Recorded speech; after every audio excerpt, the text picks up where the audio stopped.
नमस्कार, स्वागत है आप सभी का स्वदेश विशेष में। मैं हूं आपके साथ सौमित्र बुद्धकर। कभी शेयर मार्केट को एक वर्ग का विशेष मार्केट कहा जाता था, मगर बदलते भारत ने इस बाजार को सबका बाजार बना दिया है। जो मार्केट कभी मुंबई, गुजरात, बंगाल तक सिमटा था, वो अब देश भर में फैल गया है। और यही वजह है कि डीमैट अकाउंट की संख्या पहली बार 10 करोड़ के पार पहुंच गई है। अब की बार डीमैट अकाउंट की भरमार, पहली बार डीमैट खाते 10 करोड़ के पार। सीडीएसएल और एनएसडीएल ने डीमैट अकाउंट का यह ऐतिहासिक आंकड़ा जारी करते हुए बताया कि अगस्त में 22 लाख नए खाते खुलने के साथ ये उपलब्धि हासिल की गई है। सीडीएसएल के पास 7.16 करोड़ और एनएसडीएल के पास 2.89 करोड़ डीमैट खाते हैं। शेयर बाजार के शानदार नतीजा कहें या बाजार पर बढ़ रहे निवेशकों का भरोसा, जो डीमैट खातों की संख्या पहली बार 10 करोड़ पार पहुंच गई है। मार्च 2019 में जहां 3.60 करोड़ डीमैट खाते थे, जो मार्च 2020 में बढ़कर 4.09 करोड़ खाते हो गए। लेकिन इसके बाद कोरोना काल शुरू हुआ और लोगों ने इस आपदा को अवसर में बदल लिया। नतीजा मार्च 2021 में 7.7 करोड़ डीमैट अकाउंट हो गए और मार्च 2022 में ये आंकड़े 8.97 करोड़ तक पहुंच गए। डीमैट खातों के बढ़ने की कई वजह हैं, जैसे तेजी से बढ़ती टेक्नोलॉजी, ट्रेडिंग का सरलीकरण, निवेश को लेकर लोगों का बदलता ट्रेंड, लगातार आते नए आईपीओ, बाजार में बढ़ता लोगों का भरोसा। उम्मीद है कि आने वाले वक्त में ये भरोसा यूं ही बढ़ता रहेगा। बस इसके लिए बाजार को और ज्यादा सजग और जिम्मेदार रहना होगा। डीडी नाउ स्वदेश।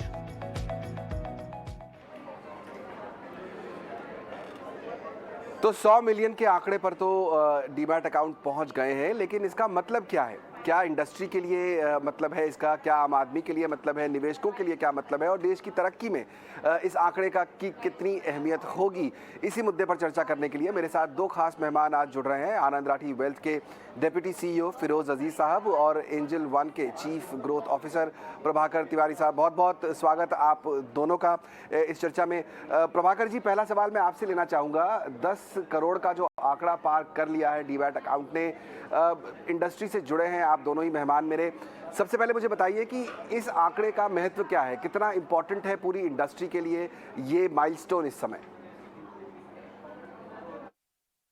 धन्यवाद मुझे यहाँ बुलाने के लिए। और 10 करोड़ ये हम सब के लिए बहुत ही खुशी की बात है। ये भारत के लिए बहुत ही अच्छी बात है, क्योंकि इस तरह से जो हम फाइनेंशियलाइजेशन ऑफ सेविंग्स हम जो देख रहे हैं, उससे नए हमारे रिटेल कस्टमर इन्वेस्टर आज की डेट में 9.7% इंडिया इनकॉर्पोरेटेड को होल्ड कर रहे हैं। और ये 10 करोड़ डीमैट अकाउंट इसलिए बहुत ही ज्यादा इंपॉर्टेंट है हमारे लिए। इसमें अभी भी थोड़ा डुप्लीकेशन होगा, इसका मतलब ये है कि अभी भी बहुत स्कोप है इसमें ग्रोथ आने के लिए। बट एक इन्फ्लेक्शन पॉइंट था जो हमने कोविड के टाइम पे एक्सपीरियंस किया था, और कई लोगों ने ऐसा कहा था कि कोविड के बाद इसमें बहुत ज्यादा या तो रुकावट आ जाएगी या इसमें स्लोनेस आ जाएगा। ऐसा कुछ भी नहीं हुआ है। आप देख सकते हैं पिछले 4 महीनों में ये हाईएस्ट मंथली एडिशन था और हमने 10 करोड़ का आंकड़ा भी पार कर दिया है। और अगर ऐसा ही चलता रहा और भगवान की कृपा रही हम सब पर, इस बिजनेस पर, तो 20 करोड़ का आंकड़ा भी दूर नहीं है। बिल्कुल, 20 करोड़ का आंकड़ा भी दूर होता दिखाई नहीं दे रहा है। फिरोज, चर्चा में आपको भी शामिल करना चाहूँगा। आखिर ऐसा क्या बदला? क्योंकि पिछले कई सालों में हमने देखा, कोविड से पहले की बात करें तो जो ग्रोथ होती थी डीमैट अकाउंट के नंबर्स की, वो काफ़ी स्लो होती थी। पिछले 3-4-5 सालों में हमने देखा कि सडनली डीमैट अकाउंट बहुत ज़्यादा बढ़ने लगे। अचानक ऐसा क्या बदला? लोगों की दिलचस्पी शेयर बाजार में इतनी क्यों बढ़ने लगी अचानक से? देखिए सुमित्रा जी, जैसे आपने कहा टेक्नोलॉजी और बहुत सारे और कारण जो आपने बताए, उसके अलावा अगर मैं बताना चाहूँ तो मेरे हिसाब से एक जो कोविड के बाद एक निवेशक को एक वक्त थोड़ा ज्यादा मिला, घर पे ज्यादा मिला, तो उन्होंने सोचने लग गए कि कैसे मैं अपना निवेश करूं। और ये जो एक्स्ट्रा वक्त मिल रहा है मुझे, जो ट्रैवल से मैं बच रहा हूं 2-3 घंटे का, तो लॉकडाउन में काफी लोग का रुझान डेफिनेटली वर्क फ्रॉम होम के चलते बहुत ज्यादा बढ़ गया। पॉइंट 1। पॉइंट 2, आपने ये भी देखा होगा कि लास्ट 10 सालों में रियल एस्टेट की जो परफॉर्मेंस है, गोल्ड की जो परफॉर्मेंस है, इतनी स्टुपेंडस नहीं रही है। तो इसको कहते हैं TINA factor. Where else can somebody invest? Equity में डालना पड़ेगा, क्योंकि there is no other alternative. उसी को टीना कहते हैं। तो रियल एस्टेट में अगर आप हिसाब करके देखें, रेसिडेंशियल प्रॉपर्टी कोई भी मेट्रो सिटी में अगर आप compounded annual growth rate calculate करके देखें तो 5, 7, 8% ज्यादा की रिटर्न नहीं आई है 10 सालों में। गोल्ड ने भी इतना अच्छा प्रदर्शन नहीं दिया है from a compounded return perspective. तो equity, that's the second reason. Third, demat के माध्यम से म्यूचुअल फंड भी लोग आज खरीदने लग गए हैं, और म्यूचुअल फंड के माध्यम से आप 3 एसेट्स को खरीद सकते हो, इक्विटी भी खरीद सकते हो, डेट भी खरीद सकते हो, गोल्ड भी खरीद सकते हो। यहां तक कि रियल एस्टेट के जो रीट्स हैं वो भी आप अपने डीमैट अकाउंट में खरीद के रख सकते हो, क्योंकि डीमैट अकाउंट में 4 एसेट्स आप अपने आप के जो एसेट्स हैं उसको स्टोर कर सकते हो। सो डीमैट अकाउंट, ये जो एजुकेशन सेबी ने किया है, स्पेशली म्यूचुअल फंड के माध्यम से इन्वेस्टर एजुकेशन जो 2013 से चालू हुआ है, उसकी वजह से काफी एक इन्फ्लेक्शन पॉइंट भी आया है, of course catalysed by COVID and their effects. बिल्कुल, बहुत इंपॉर्टेंट बात आपने यहाँ पर कही फिरोज, की न सिर्फ लोगों का रुझान बढ़ा है बल्कि यहाँ पर चूंकि ऑप्शंस बहुत बढ़ गए हैं। डीमैट अकाउंट सिर्फ शेयर खरीदने के लिए ही नहीं, और दूसरे ऑप्शंस भी हैं, उनका इस्तेमाल करने के लिए भी डीमैट अकाउंट का इस्तेमाल हो सकता है। प्रभाकर जी, आपने कहा यहाँ पर कि भगवान ने चाहा हमारे साथ, अगर देश की तरक्की इस तरह चलती रही, बहुत जल्दी हम 20 करोड़ के आंकड़े तक भी पहुँच जाएंगे। मेरा सवाल यहाँ पर यह है कि जिस तरह की जो सवाल मैंने अभी फिरोज से पूछा उसी को आगे बढ़ाना चाहूँगा। जिस तरह की ग्रोथ हमने पिछले कुछ सालों में देखी, क्या आपको लगता है कि अब आने वाले समय में जो ग्रोथ है, जो डीमैट अकाउंट के नंबर्स हैं, वो ज़्यादा तेज़ी से बढ़ेंगे? टेक्नोलॉजी सपोर्ट कर रही है शायद इस समय, अब यंग लोग बहुत इजीली टेक्नोलॉजी अडॉप्ट करते हैं, क्या ये वजह दिखती है आपको?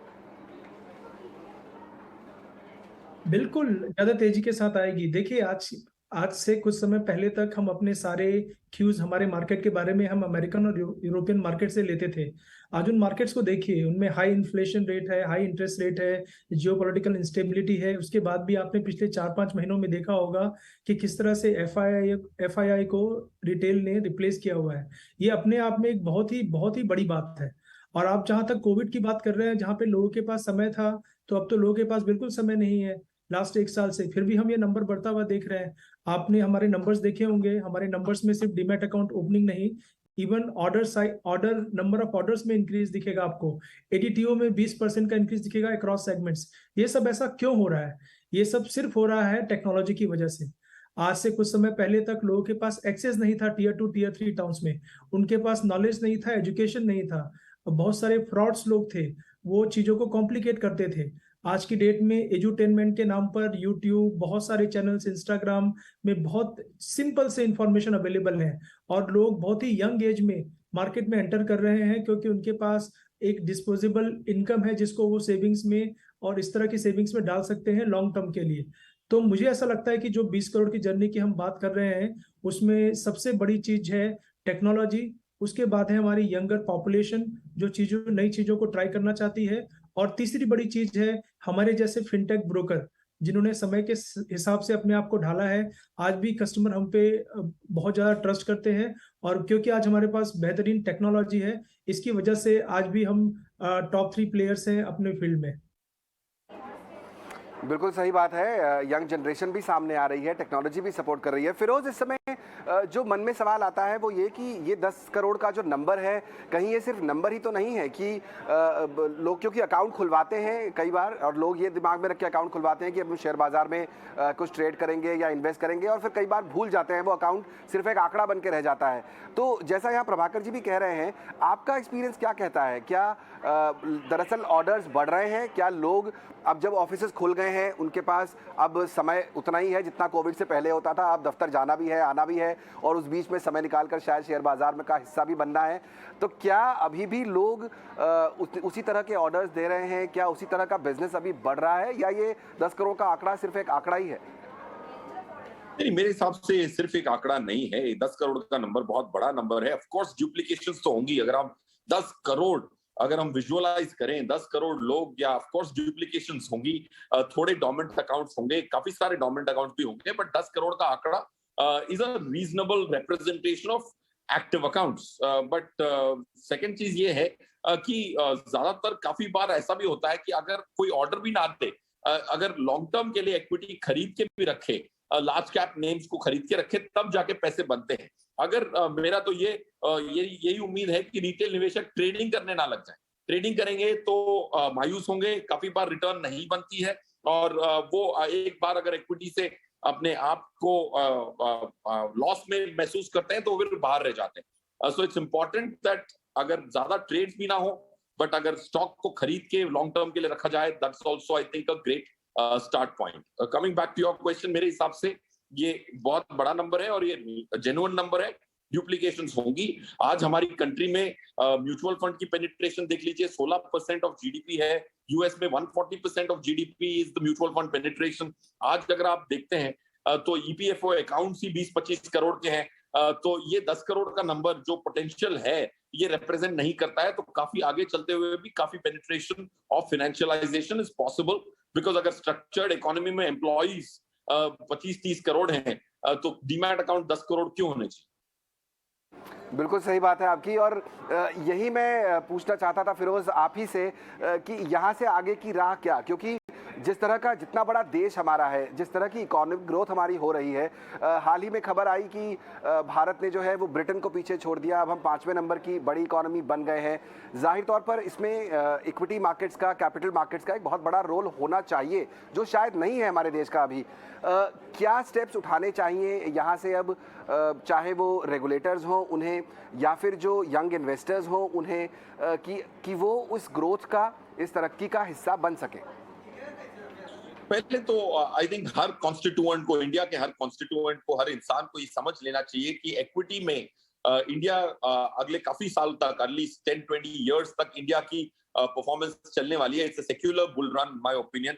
पॉइंट 1। पॉइंट 2, अगर आपने एफडी से 2-3 गुना ज्यादा रिटर्न कमानी है, अगर एफडी में आपको पोस्ट टैक्स 4.5-4% मिलता है, तो इक्विटीज में अगर आपको 12-13%, 14% मिलता है, तो उसके लिए आपको 1-2 त्याग तो करने होंगे। लॉन्ग टर्म अपने पैसे को भूलना होगा और थोड़ी सी मार्केट की उतार चढ़ाव जो हर साल होती है, मार्केट का वर्ताव है, उसको सहन करने की शीलता लानी पड़ेगी, सहन शक्ति लानी पड़ेगी। ये एक दूसरी चीज है। तीसरी, आई थिंक रेगुलेटर ने बहुत अच्छा काम किया। म्यूचुअल फंड के माध्यम से 0.02% ऑफ म्यूचुअल फंड एयूएम जो आज 38 लाख करोड़ है, उसका 2 पैसा 0.02% हो जाता है 700 करोड़ प्लस। इतना बड़ा बजट इन्वेस्टर एजुकेशन के लिए कॉर्नर किया गया है और लास्ट 8 सालों से, 9 सालों से ये चल रहा है। तो इस बार जो इन्वेस्टर आ रहे हैं वो लालच पे, ग्रीड के आधार पे नहीं आ रहे हैं और वो एजुकेशन के आधार पे आ रहे हैं। चौथी बात यह है कि इंडिया का जो आउट परफॉर्मेंस रहा है ग्लोबल मार्केट से, उसको सस्टेन करने के लिए इंडिया का डोमेस्टिक पैसा काफी है मेरे हिसाब से। आज आप एसआईपी का आंकड़ा भी अगर इसके साथ देखना चाहें तो 12,000 करोड़ की एसआईपी हो गई है। 10 साल पहले 500 करोड़ की एसआईपी महीने की होती थी, आज 12,000 करोड़ की है। ये एसआईपी का आंकड़ा मेरे हिसाब से अगले 4 साल में 25,000 करोड़ हो सकता है। तो उसकी वजह से परफॉर्मेंस आएगी, परफॉर्मेंस की वजह से अच्छे पोर्टफोलियोज दिखेंगे, तो और लोगों का रुझान एक्विटीज में, जो एंसेस्ट्रली इंडिया में नहीं है। यूएस में एंसेस्ट्रली एक्विटीज में पैसा डलता है, इंडिया में सिर्फ फिजिकल एसेट्स के प्रति प्रेम था, अब वो बदलता दिख रहा है।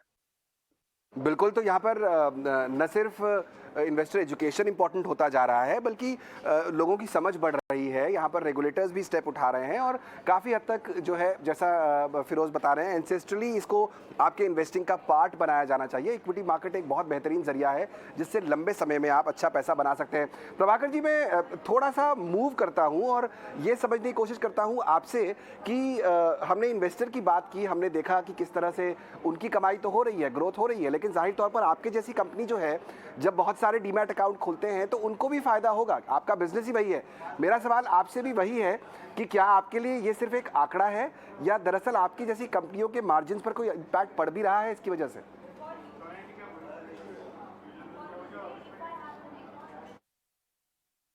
देखिए, सबसे पहले तो मैं ये कहना चाहूंगा कि ये जो 11.2 करोड़ या 1.12 करोड़ और 11.2 मिलियन कस्टमर बेस की हम जो बात कर रहे हैं, वो अपने आप में पिछले साल से करीबन 82% ग्रोथ है। अगर एक साल पहले का नंबर देखें तो उस पर 82% का ग्रोथ है, जो अपने आप में बेहतरीन है। और पिछले एक साल में हमको कोविड की वजह से तो कोई फायदा नहीं पहुंचा है। और दूसरी बात ये समझिए कि बिजनेस पे क्या इम्पैक्ट पड़ा है। बिजनेस पे इम्पैक्ट पड़ा है, हमारे नंबर ऑफ ऑर्डर्स बढ़े हैं, हमारा एडीटीओ बढ़ा है, हमारा एवरेज क्लाइंट फंडिंग बुक बढ़ा है और हमारे मार्केट शेयर्स बढ़े हैं।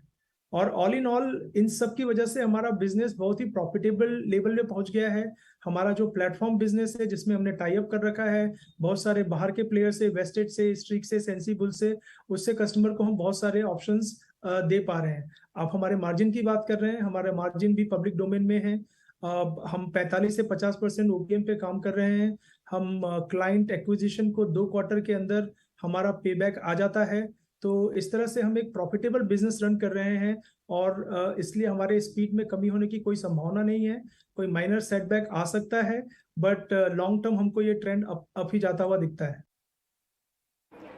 ओके और प्रभाकर जी, यहाँ इसी से जुड़ता हुआ एक और सवाल जो मन में आता है वो ये कि कंपटीशन से कैसे आप डील कर रहे हैं, क्योंकि बहुत सारे अब ऐसे जो है ऑप्शंस इन्वेस्टर्स के पास, ट्रेडर्स के पास अवेलेबल है, नए कस्टमर्स के पास, जहाँ पर कोई ब्रोकरेज देना ही नहीं है। यहाँ पर जो है प्रोडक्ट बेचा यही कहकर जा रहा है कि 0% ब्रोकरेज है, आप आराम से अपना ट्रेड कीजिए और इन्वेस्टमेंट कीजिए। आप जैसी कंपनियाँ कैसे डील कर रही हैं इस कॉम्पिटिशन से?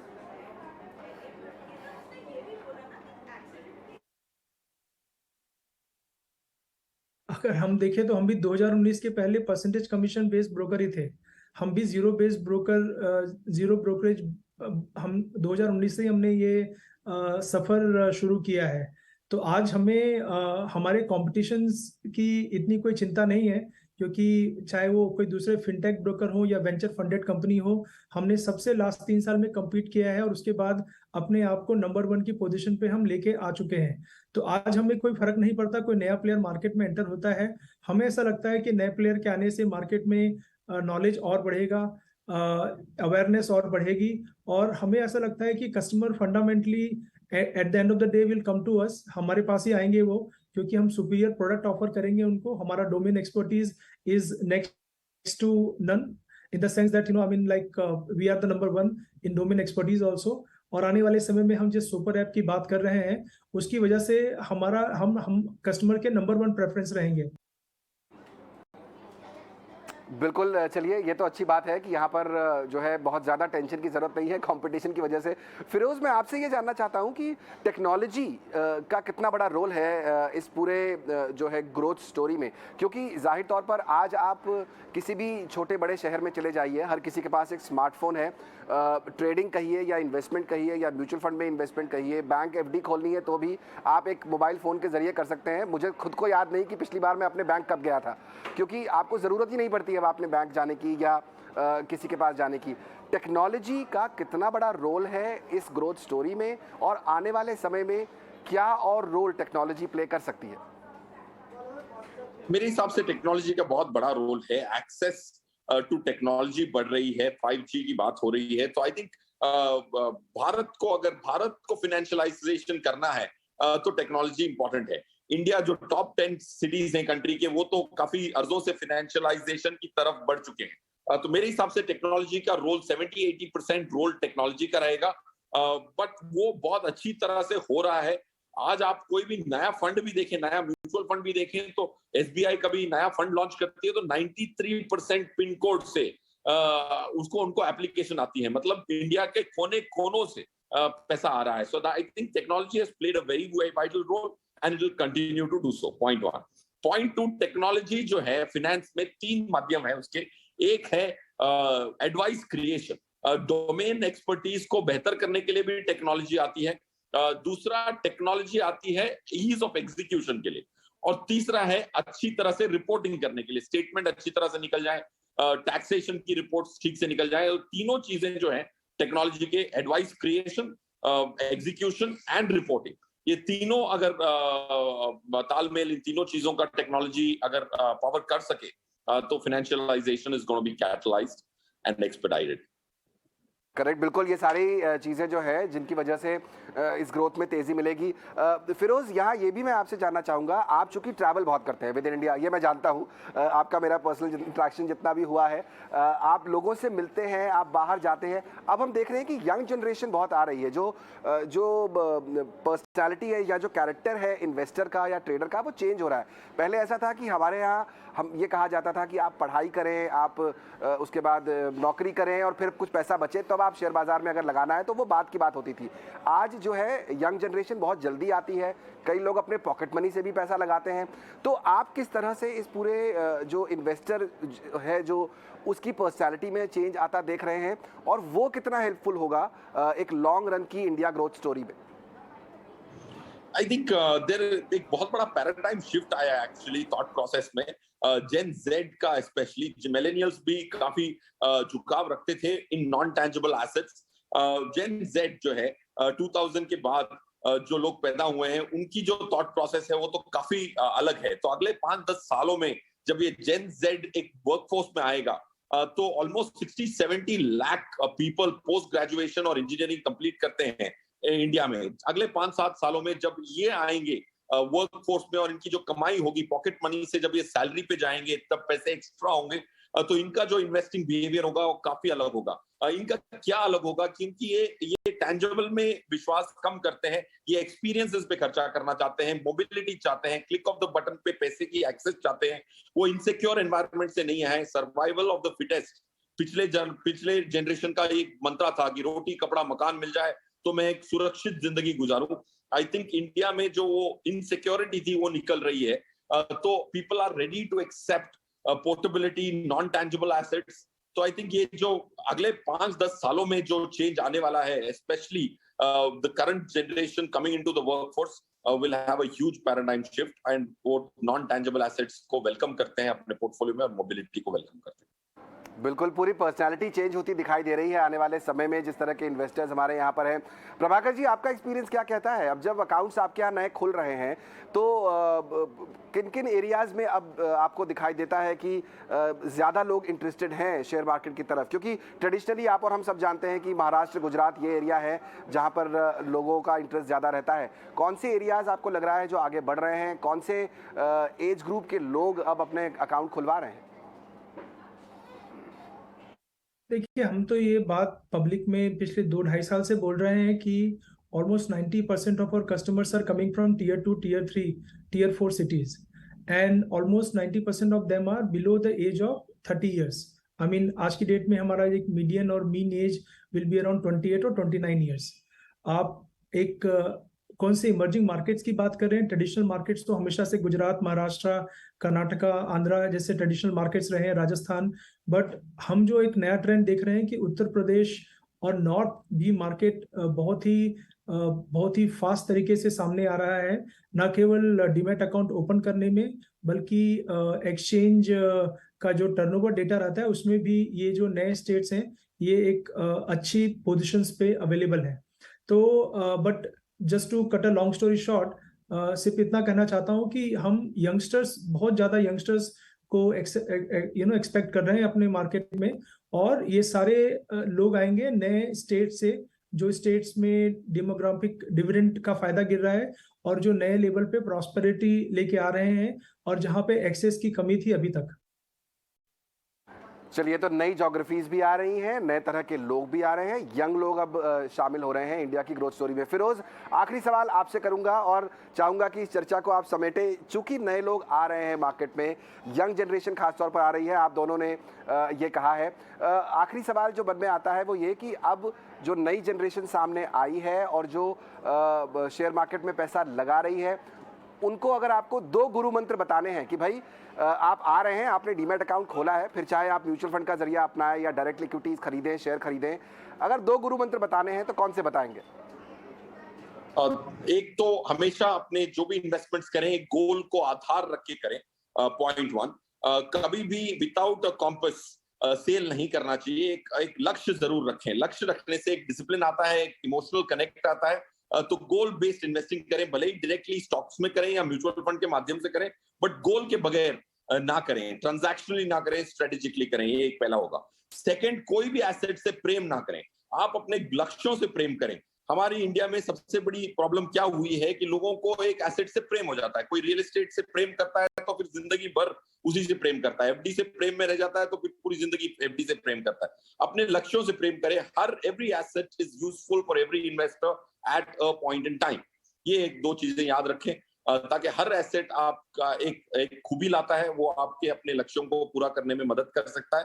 तो कोई एसेट से प्रेम ना करें, और दूसरी, लक्ष्य रख के अपनी इन्वेस्टिंग करेंगे तो बहुत डिसिप्लिन तरीके से कर पाएंगे। बढ़िया तरीके से आपने ये बात कही। तो अगर आप भी इन 10 करोड़ लोगों में हैं जिन्होंने अभी हाल ही में शायद इन्वेस्टमेंट के लिए डीमैट अकाउंट खोला हो, दो इंपॉर्टेंट बातें यहाँ जो फिरोज ने बताई, अपने गोल को फिक्स करें, गोल के हिसाब से इन्वेस्ट करें और एसेट से प्रेम न करें। ऐसा नहीं कि अगर मैंने शेयर खरीद लिया तो वो मैं शेयर जीवन भर अपने अकाउंट में रखूंगा, अपने गोल से प्रेम करें। चलिए, बहुत इंटरेस्टिंग डिस्कशन ये रहा और तरक्की की तरफ हमारा देश बढ़ रहा है। हमारे चैनल का जो मोटिव है, बढ़ो बदलो देश के साथ, उसके साथ देश भी बढ़ रहा है और हम चाहते हैं कि हमारे दर्शक भी उसी के साथ आगे बढ़े। बहुत बहुत शुक्रिया प्रभाकर और फिरोज समय निकालकर हमारे साथ इस चर्चा में आज शामिल होने के लिए।